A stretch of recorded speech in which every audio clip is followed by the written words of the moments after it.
me. I was just noticing when people turn their head one way, it's hard to hear on the other side. So I just want to make sure it's accessible. Does that work okay? I just want to see your beautiful faces. Hi.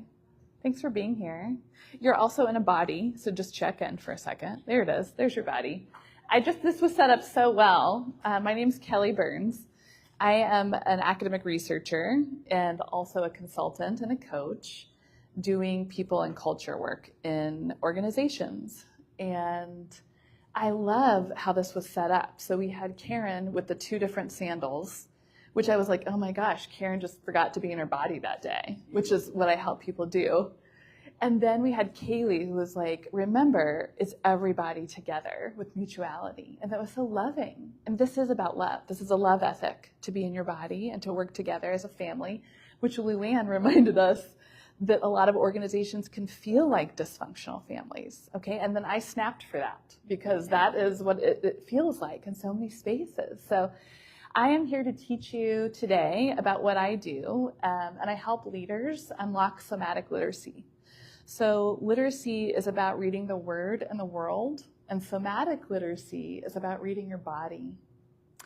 And when Kaylee was talking, she was like, unless we're painting the ceilings on the weekend, this is not going to work for us, okay? And literally, everybody for a minute at your seat, just do this.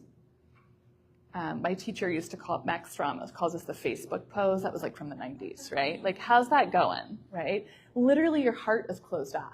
Your heart is closed off. So somatic literacy is a neurophysiological and behavioral model. So that's cool. It's like boom, boom, boom, all 3. That teaches you essentially how to read your body. And if we are staying neck up in the workspace, we can create a lot of harm. We can create a lot of harm. And when we work in spaces where harm exists, we do not thrive, and neither does the bottom dollar. And you saw Luann's bodies change when she was talking. When we're sitting in a dental chair, when we're sitting at a medical practice, a law practice, a dental practice, an educational institution, any organization, and we are not embodied, we are still communicating our messages. And it can feel like harm if we are not aware of what's happening. So I teach leaders in spaces how to be embodied. So what it means to be embodied is when you are in your consciousness, when your consciousness, your radiance, your experience, your felt sense comes actually into form. So if Karen had been embodied the day where she was rocking her sweet Hawaiian sandals, were they Hawaiian sandals? They were from Hawaii, from your mom. If she had been embodied that day, right, then she would have noticed earlier that the thing between her toe felt different. She was like, this one was in between my toe and the other one wasn't. That's how the basic ways that we go through the day can be lost on us, right? That did not create harm, thank God. I mean, she could have tripped, right? But it didn't. But that kind of metaphor is a perfect setup for what happens when we can't even feel that we have toes. We forgot how we got to work. We forgot how we got there, right? So I want to give you a little bit of just a taste of what somatic literacy can teach you. You can't read this. I knew that when I put the slide up. That's okay. But I created this model that shows you the foundational skills and then the skills of practice for becoming somatically literate. Soma means body. So I want you to practice this really quick with me. And then we'll talk about the praxis model, which is a 3-inch move, and it's a way to become somatically literate. So it's just one lesson. But first I want you to practice it together. So take your left hand and put it into a tight fist. I can't do it because I'm double fisting these things, okay? Tight fist, really squeeze it tight. Take your right hand and try to pull the fist apart. Really pull it, like get in there with your fingers and really pull it apart. Tell somebody next to you, what does your left hand in the fist do when you try to pull it apart? Tell somebody next to you. Okay, now somebody say it out loud. It gets tighter, right? Your body's like, oh, heck no. We're on lockdown. As the kids say, lock in, right? I live with teenagers, okay?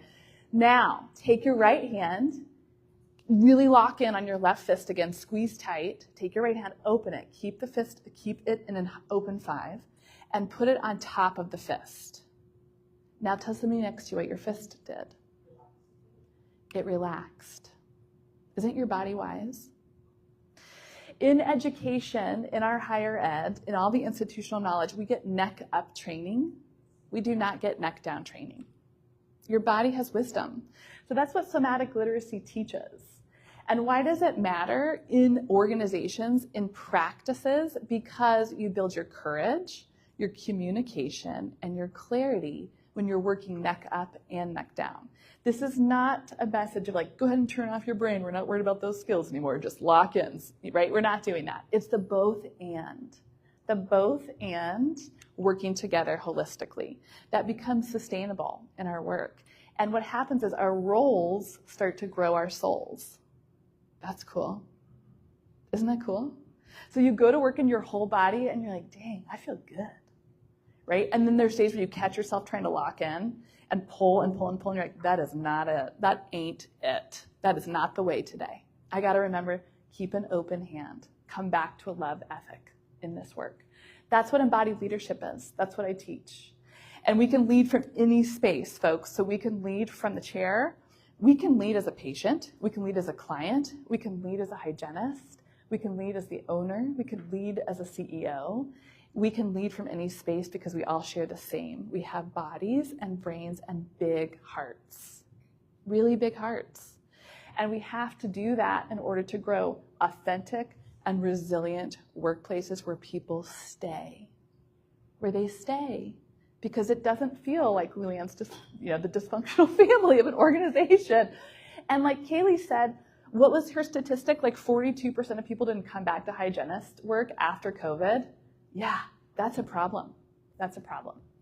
So embodied leaders are those that integrate the mythical and the mundane. That means, hey, I know we have to grow our skills today, but let's also talk about what do you need to transform and grow. So let me ask you this as leaders in this room, okay? When you talk about your work as a leader, whatever you're leading, a family, an organization, a practice, when you're doing that, are you moving from that space of managing or transforming? Managing or transforming. It's a 3-inch move, okay? So everybody sit up tall in your seat, come into your length dimension of your body, reach the crown. The Zen practitioners say you can hold your head up, hold the sky up with your head, okay? And now turn to the left just 3 inches. That's managing people. How does it feel to manage a family, okay? How does it feel to manage an organization? Now move 3 inches to the right. That's transforming a family. That's transforming an organization. That's leaving a legacy. This 3-inch move is called the praxis shift. We might run a practice where we do skills, we have theory, we're doing a good job, we're not putting the things in the wrong thing and costing thousands of dollars. But when we go into a practice, we are being embodied. And here's the difference, and I'll tell you that story of Satya in a minute. The difference is 3 inches. We can run a practice, we do it well, but when we run a praxis, it's the 3-inch shift, and it's always closer than you think. It's always closer. It's not a huge leap, it's this. That's incremental change matters.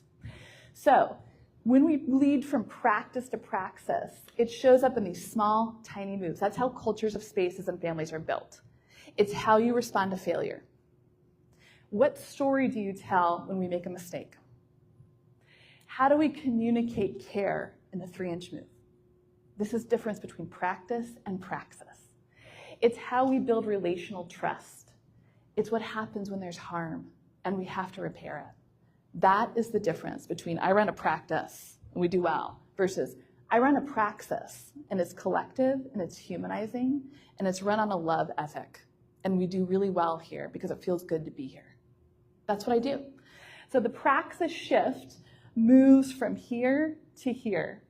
And when you're the leader in a praxis, not a practice anymore, but a praxis. When you're the leader in a praxis, here are some 3-inch moves that I can coach you into making. And you can do this without me, right? But it's really helpful to have a shared language when you're changing the culture of your space. You move from doing, this is mouse energy, right? To becoming, that's eagle energy. Everybody do that for a minute. It's kind of fun, actually. And now go. Oh. good, doesn't it? That's mouse to eagle. We go from doing to becoming. We move from routine to renewal. We move from process to purpose, from action to alignment. These are just examples for you when you're making the praxis shift. And so I want to invite you into that. And thanks for being here. I'm going to scoot through. This is you can be in touch with me, but you can also just be in your body today. And you will hear me shouting and clapping and joy for you because I love this. I'm so glad I'm here. So thank you.